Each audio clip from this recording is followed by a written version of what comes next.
আছে, বাট তোমরা পালানোর সুযোগ পাবে না।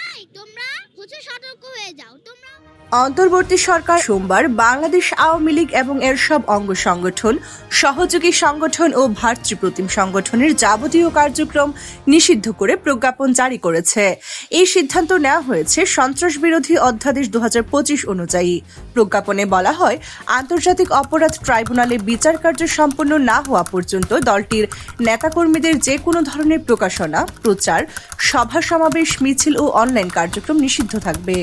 স্বরাষ্ট্র মন্ত্রণালয়ের জননিরাপত্তা বিভাগের যুগ্ম সচিব জিয়াউদ্দিন আহমেদ বিষয়টি নিশ্চিত করেন। উল্লেখযোগ্যভাবে সন্ত্রাস বিরোধী আইনের নতুন সংশোধনী অনুযায়ী এখন থেকে শুধু ব্যক্তি নয়, বরং পুরো সংগঠনের কার্যক্রমও নিষিদ্ধ করা যাবে।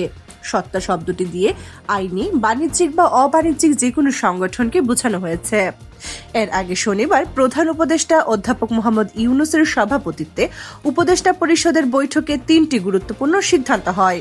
এর মধ্যে ছিল আন্তর্জাতিক অপরাধ ট্রাইব্যুনালকে রাজনৈতিক দল ও তাদের অঙ্গ সংগঠনকে শাস্তি দেওয়ার ক্ষমতা প্রদান, বিচার শেষ না হওয়া পর্যন্ত আওয়ামী লীগের কার্যক্রম নিষিদ্ধ রাখা এবং জুলাই ঘোষণাপত্র 30 কার্য দিবসের মধ্যে চূড়ান্ত করে প্রকাশ করা।